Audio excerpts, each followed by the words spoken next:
Let me move on to ask you about Carlos Ghosn and this possibility of a coup here. I've been believing that this was a coup from the get-go because I know that underneath it all, many people inside Nissan did not want to merge with Renault.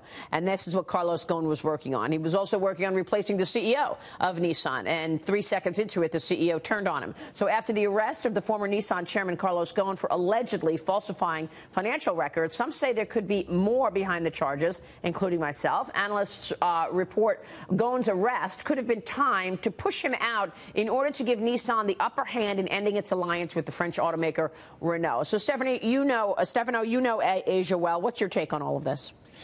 Well, I don't know about the conspiracy theory. Is that all made up by Nissan or by forces? It could be. What is certain is that Carlos Ghosn built one of the top 3 OEM in the world with this alliance, together also with Mitsubishi. And then, clearly, I think there is some learning from the, let's say, governance point of view, both on the France front and on the Nissan point of view.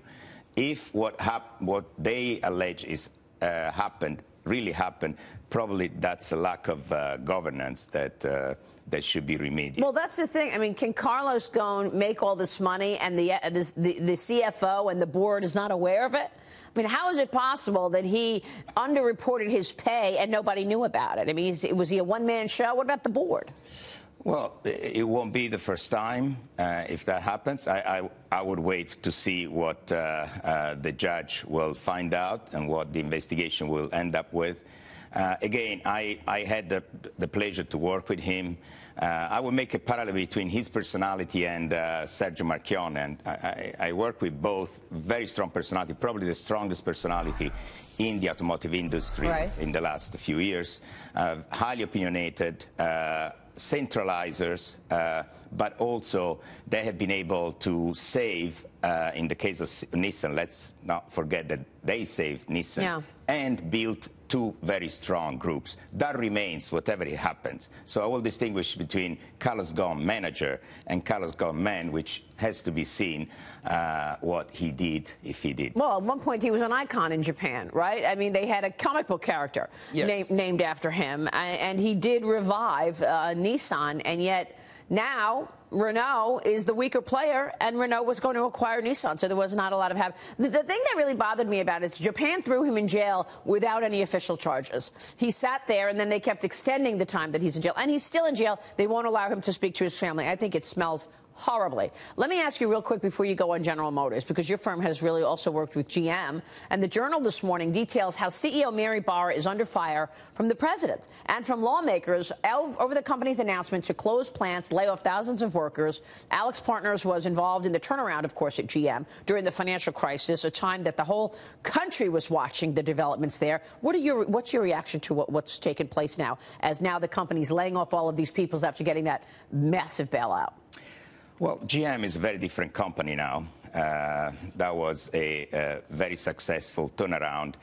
She sees that she has to anticipate some of the problems.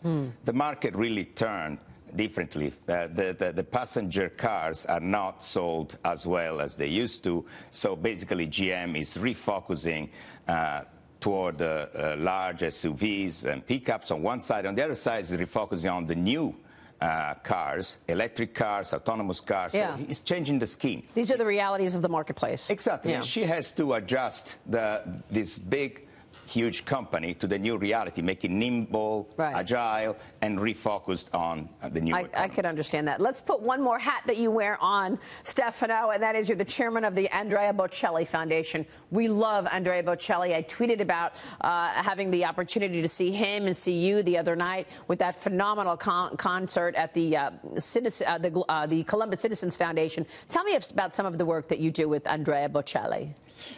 It's a wonderful foundation. He started doing charity on a personal basis, then the foundation was created in 2011. The main focus is on empowering people and communities, and the largest project we have is in Haiti. We have built 5 schools, 3,000 kids. What we do is not just education, it's really having high-level education, Western standards. We want to empower these kids. Let's not forget that in Haiti still the literacy level is below 50%. Wow. So where we build schools, there is no alternative than not to go to school. We were showing pictures. There's Lydia Bastianich, who was with us the other night, and there's Matteo, Bocelli's son, who also sang. The concert is at Madison Square Garden this week. Andrea Bocelli played last night and tonight, right? Absolutely. And jam-packed house. Yeah, and it's beautiful to see father and son singing together. He is stepping into big, big shoes, but he is a wonderful man, and I think he will do very well. He was terrific the other night. Stefano, it's good to see you. My pleasure. Thank you so much for joining us. That is Stefano Aversa joining us.